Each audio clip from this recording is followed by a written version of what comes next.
大家好，我是老白。今天我们为大家介绍用性能强悍的 Midas Forum HX90G 小主机制作的完美 Hackintosh 黑苹果。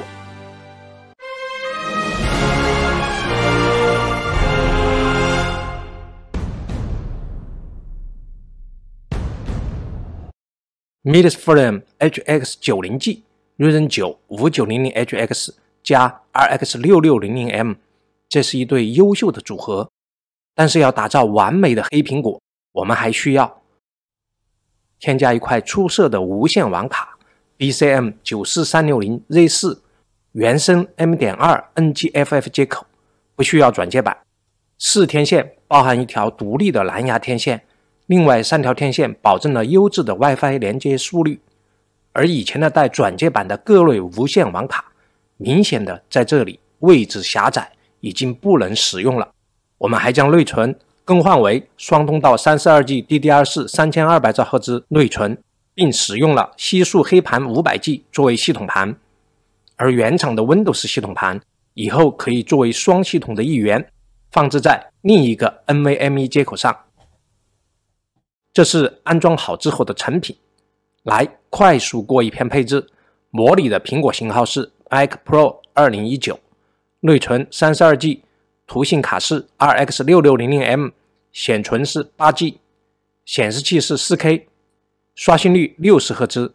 再看看我们的系统概览 NVMe USB 设备，声卡 USB 3.0 接口， 2.5G 网口，双通道内存，独显 RX 6600M， 8GB 显存，显示器支持 HIDPI， 系统电源设置，蓝牙已经连接了我的2代触控板和蓝牙机械键盘，音频输出显示器和 USB 声卡。再打开 Hackintosh 看看，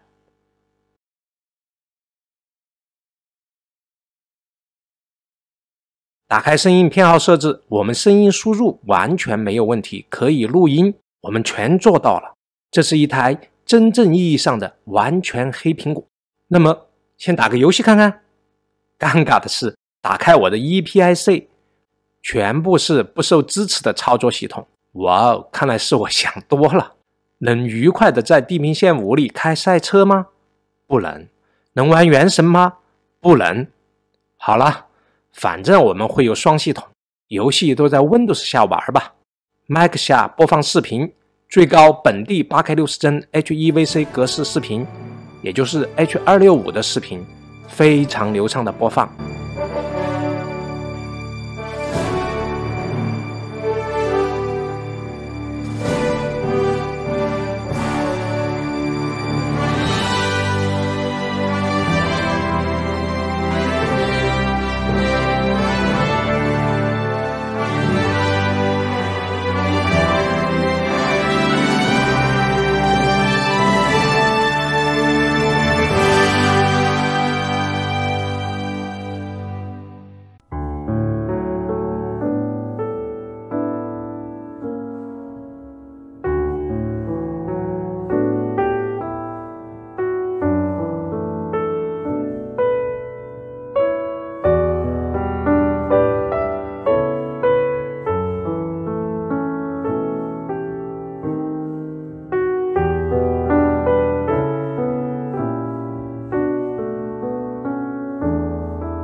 YouTuber 4K 60帧 VP9， 非常流畅的播放。重要的是测试一下生产力，对于我来说就是视频制作。首先测试的是使用 Arctime 软件，添加字幕后压缩导出 H264 MP4 视频。Arctime 全程只使用 CPU， 而且几乎是100%使用 CPU。我们已经有了在 Windows 下的数据。我们来看看 macOS 版的 Arctime 能够给我们提供什么样的性能。结果是大概13到14分钟。我吐槽一下，macOS 的文件系统文件时间显示竟然不提供秒数，我没法精确的知道时间，只能大概估算14分钟，一共840秒，和 Windows 下几乎没有大的区别，但肯定比我们上周测试的 12900H 要慢。第二项测试是我们用 iMovie 导出一段25分钟的 4K 30帧 H.264 的原始视频文件。这段项目的测试我们曾经在 Mac Mini M1 上做过，可以用来对比。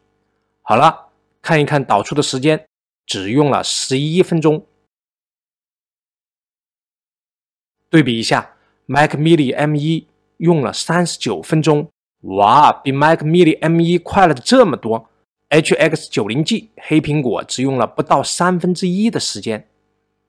这里解释一下，我的视频工作流程是在 iMovie 里导出 4K 30帧 H.264 的原片，再到 Archtime 里添加字幕，并压缩输出最后可以上传的影片。现在使用这台强大的黑苹果小主机，把我第一阶段的渲染导出时间压缩了2/3，这是不可思议的结果，这是非常令人振奋的结果，我的生产力水平得到了提升。接着我们跑 CPU 和 GPU 测试，要看看跑分是否同样支持我们生产力的实证结果。Geekbench 5单核1428，多核7892，这个成绩超过 Mac Mini M1 的7418是没有问题的。不过在 Geekbench 5测试中， AMD 对比苹果和 Intel 是吃亏的。上周我们测试的英特尔 i9 12900H 在 Geekbench 5中优势明显。Cinebench R3单核1380，多核13168，在所有 Mac 机型中对比，一举超过了所有的 M1 Max， 不管是 Mac Studio 还是 MacBook Pro， 只是逊色于 M1 Ultra 和28核的 Mac Pro， 能打败 M1 Max 还是挺厉害的呀。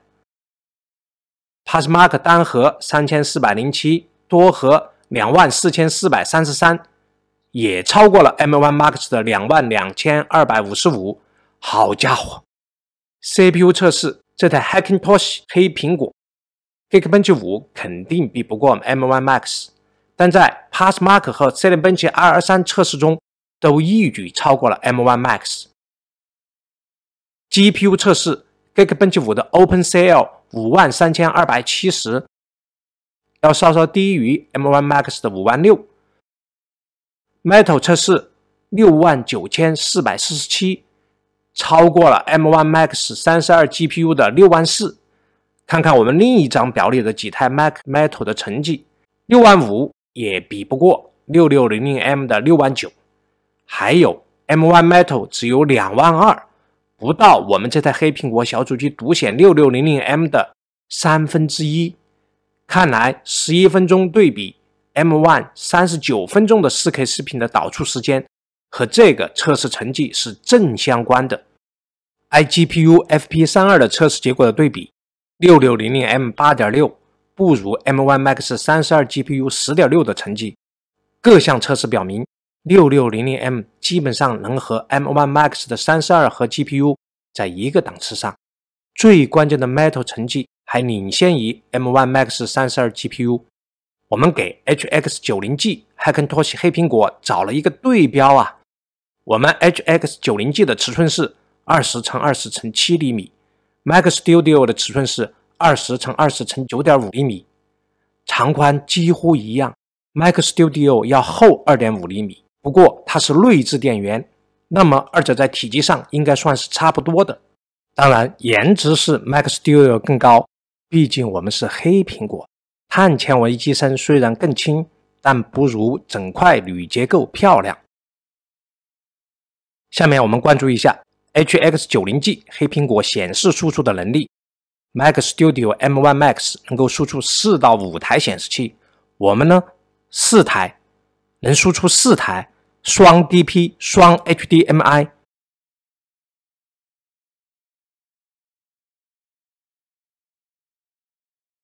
看看每台都能输出 4K 60Hz。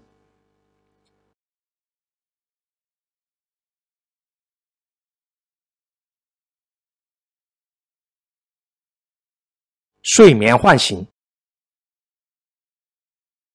首先是2.4G 键鼠的唤醒，我们打开睡眠，电源键闪烁了，小主机开始睡眠，屏幕已经熄灭，敲击2次键盘，软件没有问题，完美唤醒。使用苹果2代触控板和蓝牙键盘的唤醒，睡眠后电源键闪烁，敲击键盘、触摸板都没有动静，轻按电源键，系统唤醒，一切正常，这也是完美唤醒。但使用苹果自己的触摸板、蓝牙唤醒，有可能遇到下面这一种情况：电源键唤醒，发现触摸板的轻点和其他手势失效了，但是点按还能用。这个时候只要关掉并再次打开蓝牙，关掉蓝牙，触控板还是能用的，很奇怪，会自动重连，变成正常使用，但它自己又会再次失去连接一次，这个时候点按你的触控板又连接上了。好了，这样就真正正常了，不会再掉了。这种情况就比较折腾一点，但100%每次这样操作都会正常，都能从睡眠中唤醒。测试一下 NVMe SSD， 读2925兆比每秒，写2400兆比每秒，非常好的成绩。无线网卡跑 Speed Test 567兆比每秒，一块 802.11ac 的 WiFi 5的网卡跑出这个成绩就算不错了，虽然我们的无线网卡的连接速率可是1300兆 bps。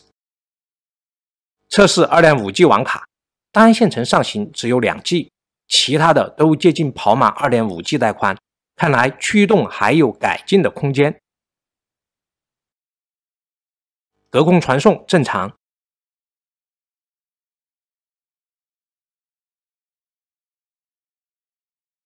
接力正常。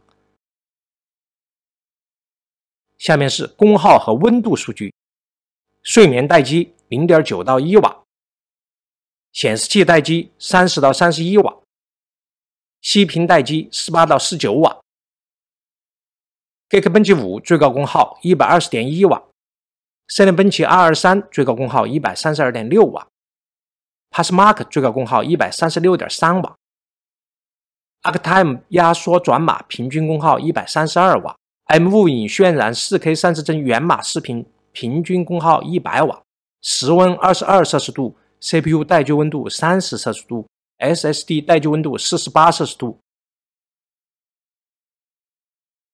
提醒大家一下，安装好系统后务必请记住这几件重要的事。第一，使用 OC Configurator 注入新的散码并保存，否则接力等功能不能正常使用。第二，按照屏幕上这个方法，在 OpenCL 里升级 2.5G 网卡的固件后， macOS 系统才能正常使用英特尔 i25 2.5G 板载有线网卡。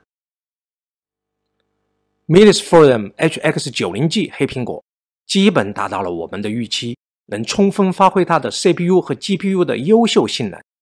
生产力测试结果让我大为惊喜，只需要11分钟就把我2年前使用 Mac Mini M1 最快需要39分钟的以 4K 30帧 H264 的编码渲染完成，时间上缩短为1/3以下，然后添加字幕，再压缩成可上传的 MP4 的时间与我在 Windows 中几乎一致。